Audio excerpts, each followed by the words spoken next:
मित्रांनो, एलिमेंटरी आणि इंटरमिजिएटसाठी स्मरणचित्र कसं रंग हे या ठिकाणी मी दाखवत आहे।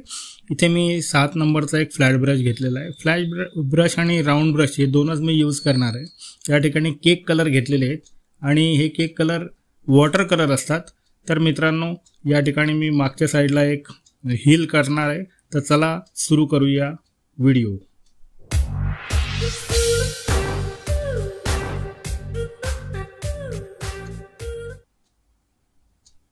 तर मित्रांनो, रंग घेताना पाण्याचा वापर जास्त करायचा। या ठिकाणी मी केक कलर घेतलेले आहेत आणि पहिले मी स्काय करणार आहे, आकाश सगळ्यात पहिले।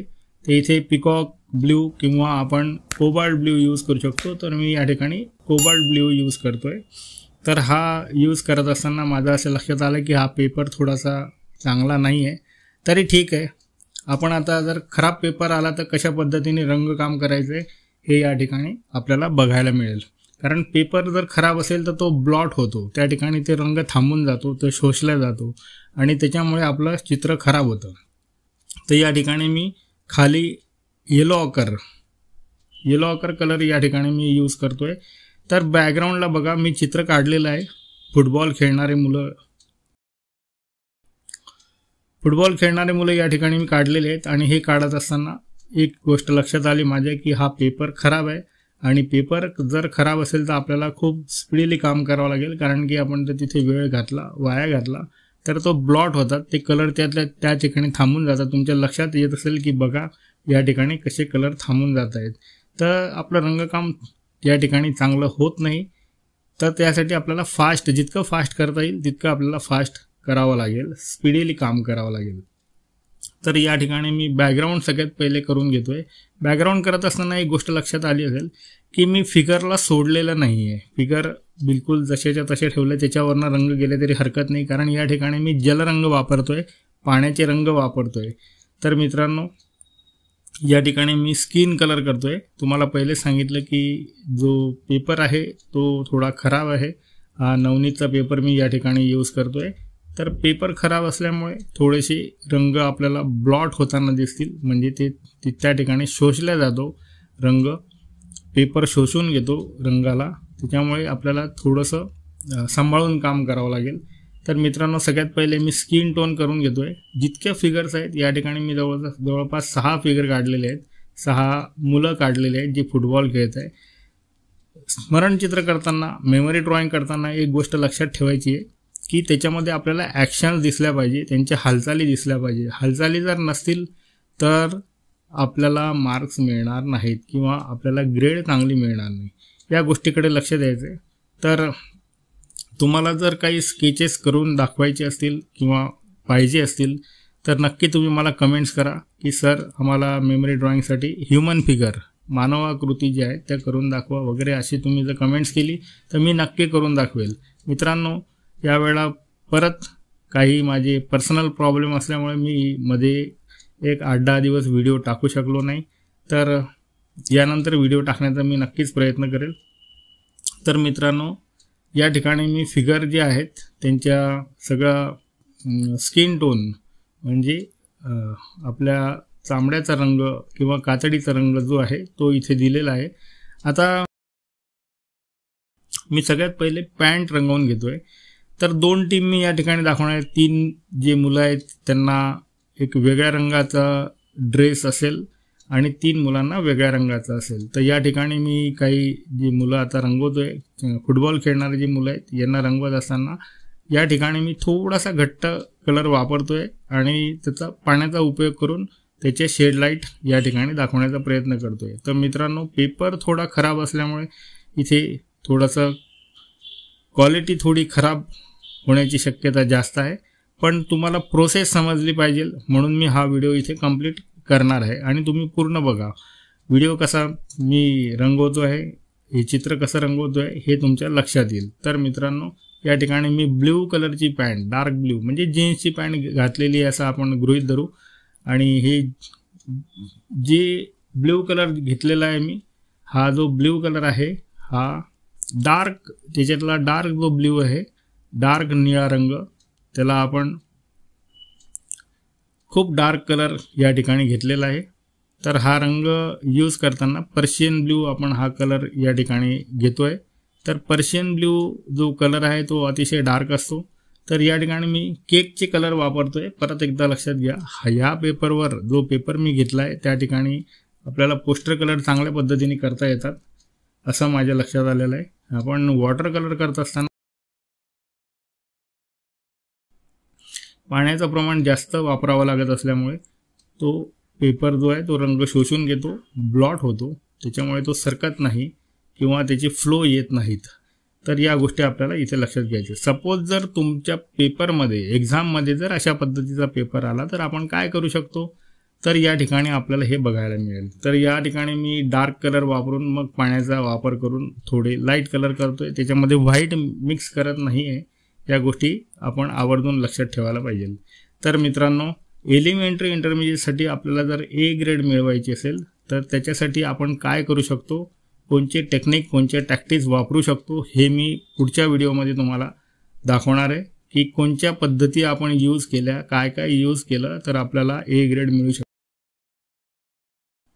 तर मित्रांनो, या ठिकाणी मी दुसरा जो मुलगा आहे, फुटबॉल खेळणारे मुलांमधला दुसरा जो आहे, त्याची पॅन्ट मी निळ्या रंगाची केली आहे, डार्क निळी। तर या ठिकाणी आपण बघू शकता। तर हे करत असताना मी जो ब्रश वापरतोय तो 6 नंबरचा ब्रश या ठिकाणी राऊंड ब्रश यूज करतोय। गोल ब्रश जो आहे 6 नंबरचा यूज करतोय। पहिले जो मी यूज केला तो बॅकग्राऊंडसाठी वापरला, जो ब्रश वापरला तो ब्रश मी 7 नंबरचा फ्लॅट ब्रश म्हणजे चप्पट ब्रश या ठिकाणी घेतलेला होता। तर मित्रांनो, आता हे करत असताना आपल्याला शेड लाईटचा पण वापर करायचा आहे। या ठिकाणी शॅडोज दिसतात आहे त्या ठिकाणी मी थोडासा डार्क कलर यूज केलाय। डार्क यूज करायसाठी मी या ठिकाणी आपण बघू शकता की कोणते रंग वापरतोय। तर 3 जणांना, 3 जी मुलं आहेत त्यांना मी निळ्या रंगाची पॅन्ट घातलेली आहे आणि आता जे उरलेले 3 आहेत त्यांना मी ब्राऊन कलरची म्हणजे राखाडी रंगाची, या ठिकाणी राखाडी नाही म्हणताना त्याला ब्राऊन विटकरी कलरची जी पॅन्ट आहे ती या ठिकाणी मी वापरतोय। तर आपल्याला 2 टीम दाखवायचे आहेत। 3 विद्यार्थी या ठिकाणी खेळत आहेत, 3 एका बाजूने 3 दुसऱ्या बाजूने फुटबॉलचा खेळ चालू आहे। मी कुठेही तुम्हाला जाळी वापरलेली दिसणार नाही। तुमच्या हे लक्षात आलं असेल की फुटबॉल खेळत असताना आपल्याला जो गोल करतात ती त्या ठिकाणी जी जाळी असते ती वापरलीच पाहिजे असं काही बंधनकारक नाही आहे। आपल्याला विद्यार्थी आणि त्यांची हालचाल म्हणजे ह्यूमन फिगर आणि त्यांचे मूवमेंट दिसणं फार गरजेचं आहे। दुसरी गोष्ट, हे स्पीडीली स्केचिंग झालं पाहिजे। तर स्केचिंगसाठी मी याच्या आधी व्हिडिओ टाकलेला आहे, तो आपण जरूर जाऊन बघू शकता की कशा पद्धतीने मुलांच्या हालचाली, मानवाकृतींच्या हालचाली आपल्याला या ठिकाणी दिसतील। तर इथे मी ब्राऊन कलर विटकरी रंग वापरतोय। तर हा जो विटकरी रंग आहे हा ओरिजिनल मी घेतलेला आहे। त्याच्यामध्ये आपल्या केक कलरमध्ये विटकरी रंग असतो, ब्राऊन कलर असतो। तर हा ब्राऊन कलर या ठिकाणी वापरतोय। सगळ्यात पुढची जी फिगर आहे, मोठी फिगर जी दाखवलेली आहे, तिला पण मी त्याचे पण पॅन्ट इथे करून दाखवतोय। तर मित्रांनो, एलिमेंटरी इंटरमिजिएटसाठी ए ग्रेड जर तुम्हाला मिळवायचे असेल तर कोणते तुम्ही टॅक्टिक्स किंवा कोणत्या ट्रिक्स यूज करायला पाहिजे हे मी पुढच्या व्हिडिओमध्ये सांगणार आहे। तर मित्रांनो, या ठिकाणी जर तुम्ही माझ्या चॅनलला सबस्क्राईब केलं नसेल तर नक्की सबस्क्राईब करा, लाईक करा आणि शेअर जरूर करा, जेणेकरून बाकीच्या विद्यार्थ्यांना पण याचा फायदा होईल। तर मित्रांनो, या ठिकाणी ब्राऊन कलरची पॅन्ट करत असताना तिचे मी डार्क आणि लाईट असे 2 शेड्स या ठिकाणी तयार करतोय। तर हे करत असताना मी डार्क जो कलर केलेला आहे त्याच्यातच पाणी वापरून, इथे मी पांढरा रंग वापरत नाही आहे। परत एकदा सांगतो की हे वॉटर कलर आहेत, ट्यूब कलर जसे असतात तसेच हे केक कलर आहेत आणि या केक कलरमध्ये आपण फक्त पाण्याचं प्रमाण जर वाढवलं तर हा रंग उजळ होतो, लाईट होतो। तर मित्रांनो, अशा पद्धतीने आपण हे रंगकाम करायला पाहिजे। तर हे रंगकाम करत असताना मी बिलकुल केअरफुली रंगकाम करतोय आणि थोडा पेपर खराब असल्यामुळे तुमच्याही लक्षात येत असेल की पेपर थोडासा खराब आहे, तो ब्लॉटिंग पेपर सारखा पेपर हा आलेला आहे त्याच्यामुळे। पण जर असा पेपर आला आपल्याला एक्झाममध्ये तर आपण काय करायला पाहिजे, कशा पद्धतीने करायला पाहिजे, तर आपण सोडून तर जाऊ शकणार नाही किंवा दुसरा पेपर मागितला तरी एकसारखेच पेपर असणार आहे. तर या ठिकाणी आपल्याला काय यूज करायचं आहे, तर थोडेसे रंग घट्ट वापरायचे, जास्त पाणी न वापरता. आणि जेव्हा तो रंग वापरल्यानंतर परत पाण्याचा ब्रश त्या ठिकाणी फिरवायचा आहे आणि तो सगळं हे काम करत असताना थोडंसं स्पीडीली काम करायचं आहे. कारण की आपण जर थोडा उशीर लावला तर तो रंग, पेपर जो आहे तो रंग शोषून घेतो आणि शोषल्यामुळे तिथे असे डब्बे पडतात, डाग पडतात. तर हे मी जेव्हा बॅकग्राऊंड केलं त्यावेळेला तुमच्या लक्षात आलं असेल, मी सांगितलंच आहे तुम्हाला की अशा पद्धतीने हे केलं जाऊ शकतं. तर 3 जे मुलं आहेत त्यांना मी पॅन्ट घातलेली आहे. आता ज्यांची पॅन्ट ब्ल्यू कलरची आहे त्यांचा शर्ट मी व्हाईट ठेवणार आहे. तर व्हाईट जर आपल्याला दाखवायचं असेल तर ज्या ठिकाणी शॅडोज आहेत, ज्या ठिकाणी सावली पडली आहे त्या ठिकाणी फक्त मी ब्ल्यू कलरचा वापर करतोय, कोबाल्ट ब्ल्यू. आणि हा अतिशय पातळ मी यूज करतोय, म्हणजेच रंग कमी आणि पाणी जास्त. तर आपल्याला इथे दिसेल की हा शर्ट मी तयार केलेला आहे. हा शर्ट झाल्यानंतर मागचा जो मुलगा उभा आहे त्याच्या मागे त्याची पण ब्ल्यू पॅन्ट आहे, तर त्याचा पण मी व्हाईट शर्ट या ठिकाणी बनवतोय. तर अशा पद्धतीने आपल्याला 3 जे मुलं आहेत त्यांना मी व्हाईट शर्ट आणि दुसरे जे 3 मुलं आहेत त्यांना आता आपण वेगळा कोणता तरी रंग विचार करू. तर या ठिकाणी मी विचार करून ठेवलेला आहे. तर मित्रांनो, अशा पद्धतीने आपल्याला हे रंगकाम करायचं आहे. आता या ठिकाणी बघा शॅडोज जास्त असतील, सावली त्याच्या अंगावर, कारण तो वाकलेला आहे. वाकला असल्यामुळे जनरली वरतून उजेड येतो, त्याच्यामुळे या ठिकाणी आपल्याला निळ्या रंगाचा वापर थोडासा जास्त करावा लागेल आणि थोडेसे डार्क कलर यूज करावे लागतील. तर आपल्या असं लक्षात आलं असेल की जर आपण पांढरा रंग जर यूज करतोय, पांढरा ड्रेस जर यूज करतोय तर त्या ठिकाणी आपल्याला निळ्याचा वापर करायचा आहे, कोबाल्ट ब्ल्यू कलरचा वापर करायचा आहे. आता पुढची जी फिगर आहे त्याच्यासाठी मी या ठिकाणी लेमन येलो किंवा क्रोम येलो, तर या ठिकाणी मी क्रोम येलो कलर घेतलेला आहे, थोडासा डार्क कलर शर्टसाठी.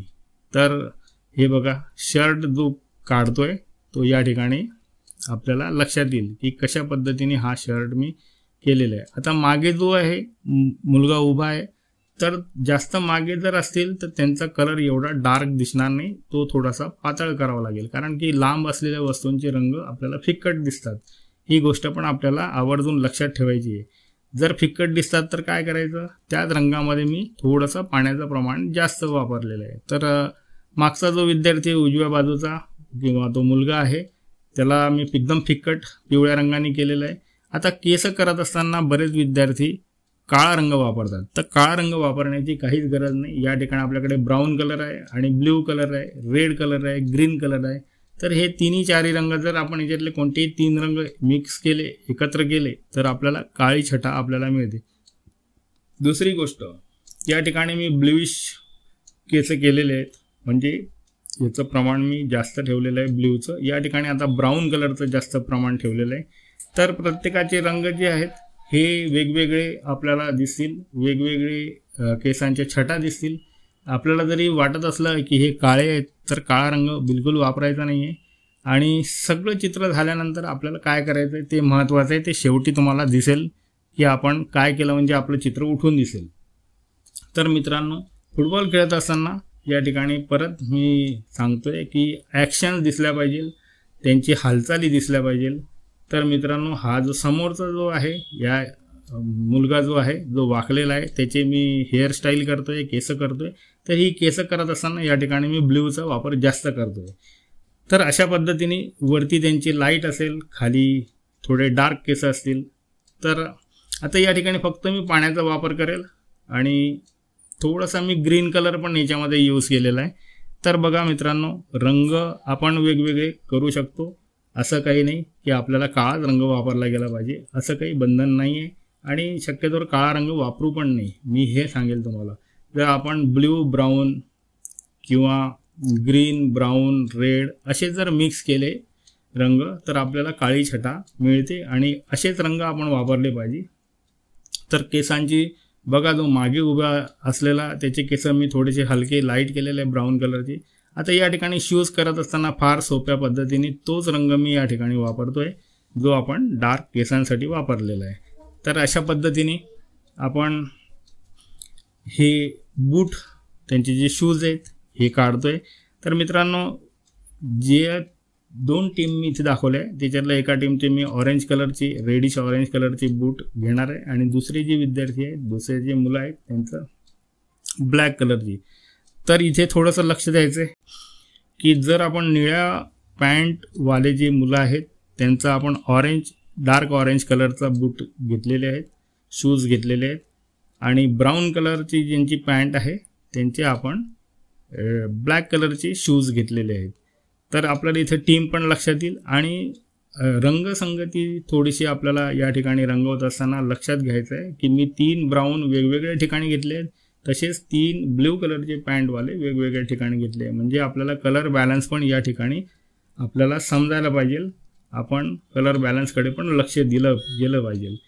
तर आता आपण करूया फुटबॉल करत असताना फार सोप्या पद्धतीत मी जो डार्क कलर घेतला होता तोच डार्क कलर या ठिकाणी ब्लू ब्लॅक यूज करतोय आणि अशा पद्धतीने हे पूर्ण भरण्याची गरज नाही, थोडाफार सुटला इकडे तिकडे व्हाईट तरी चालेल, कारण की आपल्याला त्याच्यावर लाईट पडताना दिसतोय। तर हे सगळं रंगवत असताना फार केअरफुली रंगवायचं आहे, घाईघाई करायची नाही आहे, आपल्याकडे वेळ भरपूर असतो। तुमचं जे स्केचिंग आहे, ह्युमन फिगरचं स्केचिंग हे आपलं 15 ते 20 मिनिटांमध्ये कंप्लीट झालं पाहिजे, याच्याकडे तुम्ही लक्ष द्यायला पाहिजे, कारण रंगकाम आपल्याला भरपूर वेळ मिळतो रंगकामासाठी। जर तुमचं स्केचिंगच 1.5-2 तास लागत असतील, 2.5 तास लागत असतील तर मग तुम्हाला वेळ पुरणार नाही। तर वेळ पुरण्यासाठी आपल्याला स्केचिंगची प्रॅक्टिस करणं फार गरजेचं आहे। तर या ठिकाणी बघा मी जो व्हाईट पार्ट आहे त्या ठिकाणी कोबाल्ट ब्ल्यू कलर यूज करतोय फुटबॉलसाठी आणि अशा पद्धतीने हा फुटबॉल आपला तयार झालेला आहे। आता बघा मित्रांनो, या ठिकाणी परत एक गोष्ट लक्षात ठेवायची की हे सगळं करत असताना यांचे जे शॅडोज आहे, आता शॅडोज कुठे पडतील तर जमिनीवर। तर या ठिकाणी मी ब्ल्यू कलर ग्रीन कलर असा मिक्स करतोय, कारण की आपलं ग्राउंड जे आहे ते ग्रीन येलो उजेड पडले असल्यामुळे येलो दिसतंय, बाकी ग्रीन दिसतंय। तर हे करत असताना आपल्याला शॅडोज जे आहे या आपल्याला दाखवणं गरजेचं आहे, नाहीतर ते हवेत उडताना दिसतील, म्हणून शॅडोज आपल्याला खाली दाखवणं गरजेचं आहे। तर मित्रांनो, अशा पद्धतीने आपण या शॅडोज तयार करतोय। याचे बुटाचा रंग बहुतेक राहिलेला आहे, विसरलो, तर असं विसरायचं नाही, तर हे पण आपल्याला लक्षात घ्यायचं आहे।